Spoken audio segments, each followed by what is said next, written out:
Alam nyo ba na bago pa man naging hari ng Philippine YouTube si Kong TV, isa lang siyang simpleng binatang nangangarap? Sa video na ito, babalikan natin ang journey ni Lincoln Velasquez, aka Kong TV, mula sa pagiging isang ordinaryong Pinoy hanggang sa pagiging isang internet superstar. Kaya kung idol mo si Kong o curious ka lang kung paano niya narating ang tuktok, huwag kang aalis dyan. Bago ang lahat, si Kong ay ipinanganak at lumaki sa Marikina. Sa mga lumang vlogs niya, makikita natin ang simpleng buhay niya doon kasama ang kanyang pamilya. Maaga siyang na-expose sa mundo ng internet at online games. Dito nagsimula ang pagkahilig niya sa pag-create ng content. Pero hindi pa vlogs ang una niyang sinubukan. Sumabak muna siya sa paggawa ng mga MLG o Major League Gaming edits at montages. Ito, yung mga nakakatawang video edits ng mga sikat na laro noon. Dito pa lang, makikita mo na ang natural na galing niya sa comedy at timing. Ang unang YouTube channel niya ay hindi Kong TV.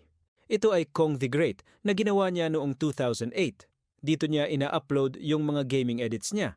Medyo niche ang audience nito noon, pero dito niya nahasa ang skills niya sa video editing. Fast forward to 2016, dito na nagsimula ang Kong TV channel na kilala natin ngayon. Ang unang-unang video niya, isang vlog tungkol sa paghahanap niya ng trabaho. Napaka-relatable, di ba? Dito unang sumikat ang linya niyang Power na naging battle cry na ng buong Chicken Feet Gang.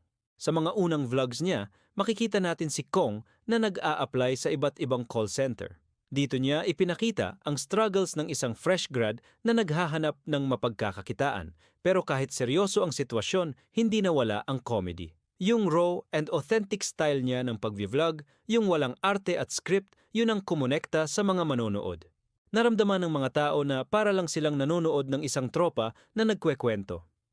Siyempre, hindi kumpleto ang kwento ni Kong kung hindi natin babanggitin ang Team Payaman.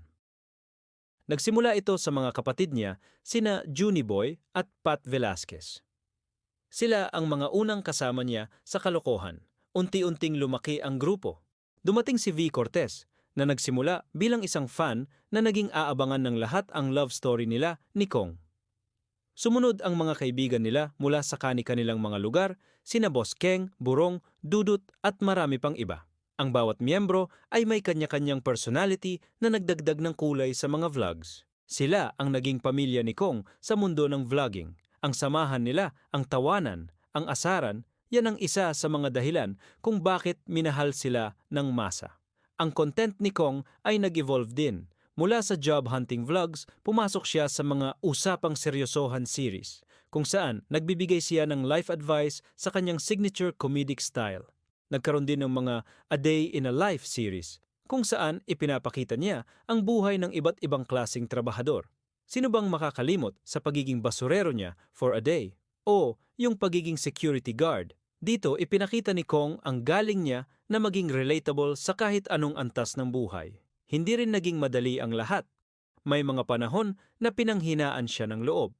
May mga vlogs kung saan inamin niya ang pressure at ang hirap ng pagiging isang content creator. Pero sa tulong ng Team Payaman at ng kanyang mga subscribers, ang Pa-Aware aka Chicken Feet Gang, nalagpasan niya ang lahat ng ito. Ang pagiging totoo niya sa kanyang audience, yung pagpapakita niya ng kahinaan at hindi lang puro kasayahan, yun ang lalong nagpatibay sa koneksyon niya sa kanila. Pero saan nga ba talaga nag-boom ang channel niya? Maraming nagsasabi na ang Gabi ng Lagim series ang isa sa mga turning points. Yung mga horror comedy skits nila na sobrang simple ng production pero sobrang effective dahil sa galing nila sa pag-arte at pagpapatawa. Dito, na-showcase ang creativity ng buong Team Payaman. Mula sa simpleng kwentuhan, naging isang full-blown production team sila. Mula sa pagiging isang simpleng gamer sa Marikina, ngayon si Kong TV ay isa ng icon sa YouTube. Nagkaroon siya ng sariling merchandise, ang Kong Clothing. Nagtayo sila ng business, ang TP Wild Rift. At higit sa lahat, nakapag-inspire siya ng milyon-milyong Pilipino na mangarap at gawin ang gusto nila. Ang kwento niya ay patunay na hindi kailangan ng malaking budget o magarbong gamit para magsimula. Ang kailangan lang ay talento, sipag, pagiging totoo at isang malakas na power. At syempre, ang pinakamalaking blessing sa buhay niya, ang pagbuo niya ng sarili niyang pamilya kasama si V at ang kanilang anak na si Kidlat. Mula sa pagiging binata na naghahanap ng trabaho, ngayon ay isa na siyang responsableng ama at asawa. Nakita ng mga subscribers niya ang buong pag-grow niya bilang isang tao. Ang sikreto sa success ni Kong? Siguro yung pagiging simple niya. Kahit gaano na siya kasikat, hindi nagbago ang pakikitungo niya sa mga tao sa paligid niya. Siya pa rin yung Kong na nakikipag-inuman sa mga tropa, yung kuya na nang-aasar sa mga kapatid, at yung kaibigan na laging andyan para sa'yo. Hindi siya nagpanggap na iba.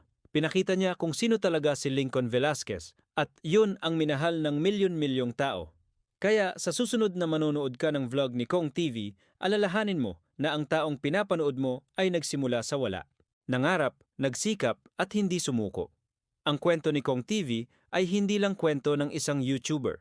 Ito ay kwento ng bawat Pilipinong may pangarap, isang paalala na sa pamamagitan ng sipag, tiyaga at pagiging totoo sa sarili, lahat ay posible.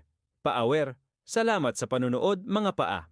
Kung nag-enjoy kayo sa pagbabalik tanaw natin sa journey ni Kong, huwag kalimutang i-like ang video na to, mag-subscribe sa channel at i-click yung notification bell para updated kayo sa mga susunod pa nating kwentuhan. Mag-comment na rin kayo sa baba kung ano ang paborito nyong Kong TV moment. Hanggang sa muli!